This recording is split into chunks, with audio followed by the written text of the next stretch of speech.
안녕하세요. 저는 에이텐트입니다. 제가 요수 관련 영상을 업데이트한 지 일주일가량 시간이 흘렀습니다.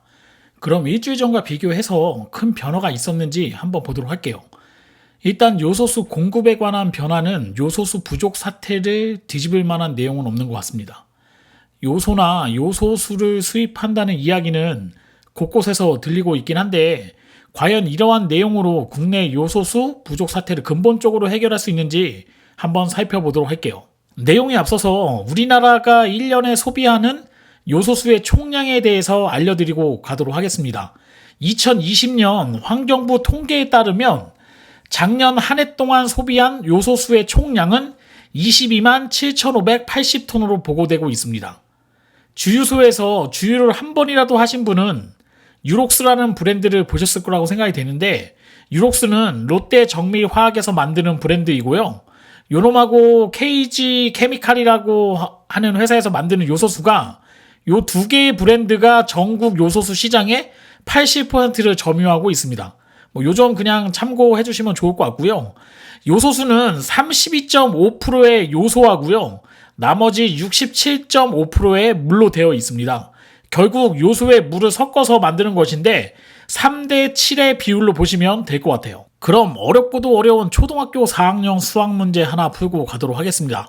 1톤의 요소를 가지고 몇 톤의 요소수를 만들 수 있을까요? 잠깐 시간을 드릴 테니까 댓글로 정답을 한번 맞춰보세요. 자, 정답을 한번 맞춰보셨나요? 정답은 제가 알려드리도록 할게요. 정답은 3톤의 요소수를 만들 수 있습니다. 3톤은 300리터이거든요. 그런데 일반적으로 판매하고 있는 요소수는 대부분 이제 10리터 기준으로 12,000원 정도 정가에 판매되고 있으니까요. 쉽게 1톤의 요소를 가지고 300개의 요소수를 만들 수 있다. 이렇게 보시면 이제 쉬울 것 같아요.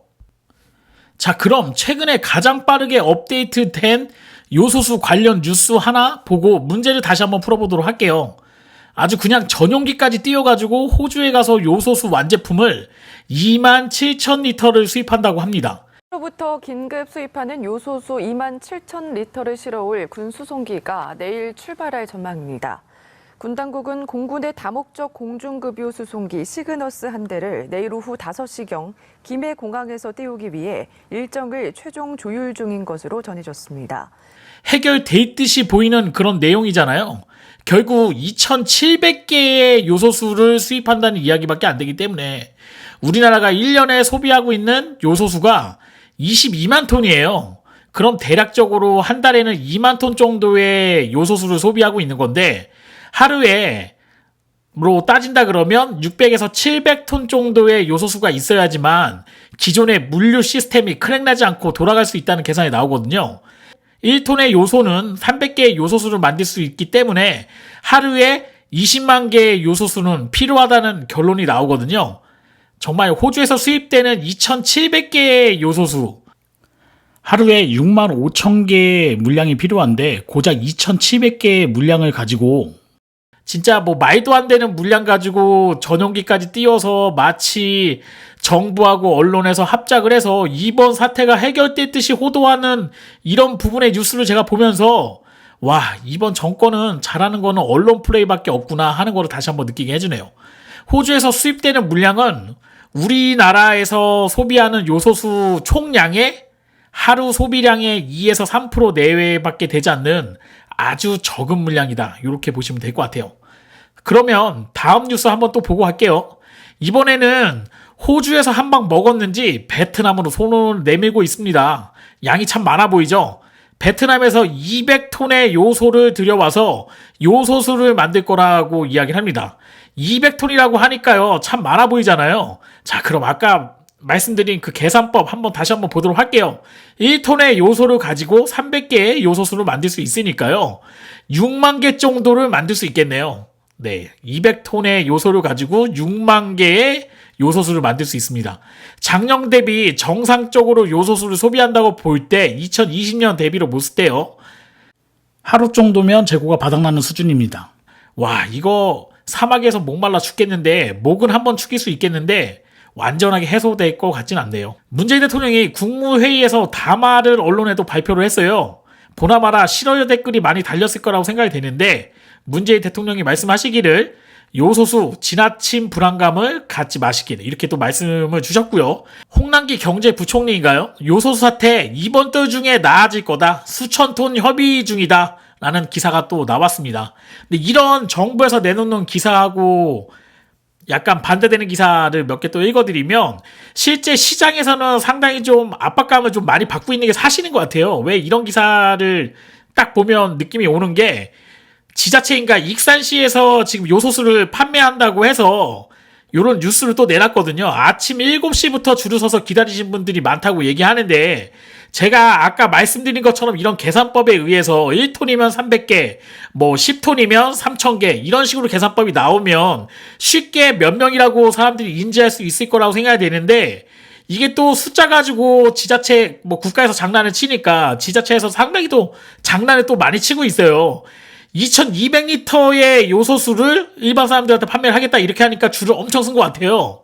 근데 실제 2200리터라고 한다 그러면 10리터 기준으로 봤을 때 220명이거든요. 이렇게 그냥 220명한테 판매를 하겠다 이렇게 얘기했다면 뭐 1시간 아침 7시부터 줄을 서셔서 뭐 구매 못하신 분이 한 100명 정도 계신다고 얘기하거든요.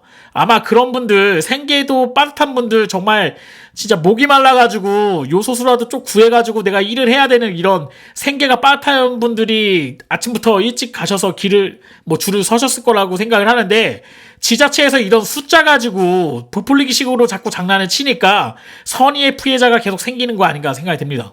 자, 그럼 요소수 사태 어떻게 해결해야 될까요? 그 구매처를 다변화하고 있고 그 다음에 문재인 정부에서 중국몽이라고 얘기하죠. 이 약간 중국 쪽에 조금 편향된 것 같은 그런 뉘앙스를 약간 주기는 하는데 사실 중국의 내부 사정을 잘 알게 되면 요소수 수출이 쉽지 않다는 거는 뭐 전문가뿐만 아니라 일반인들도 쉽게 이해할 수 있는 부분이거든요. 그런데 이게 지금 뭐 희망 회로를 계속 국가에서 돌리고 있어요. 중국은 아마 수출 제한을 풀지 않을 거라고 생각됩니다. 왜냐면 내년에 농사질 그런 요소, 비료 자체도 부족하다고 얘기하는데 아니 자기네 내수도 안 되는데 수출이 가능하냐 이거예요.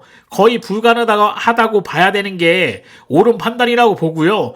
지금 급하게 지금 발등에 불 떨어졌는데 지금 뭐 수출 이게 수입 다각화를 해서 수입을 빨리빨리 한다는 것 자체도 문제가 좀 있다고 생각을 해요. 저는 지금이라도 늦지 않았기 때문에 빨리 유로6나 유로6 6.2에 해당되는 차량에 대해서 SCR 프로그램을 오프시켜야 된다고 저는 생각을 합니다. 뭐 환경부나 이런 데서 얘기하는 게 이게 뭐 매연이 많이 나오고 이래가지고 지금 환경에 문제가 많이 된다 얘기하는데 아니 환경이 지금 유로5나 유로4 모델도 지금 현재 뭐 도로에서 달리고 있는 차들이 몇십만 대는 있을 거예요.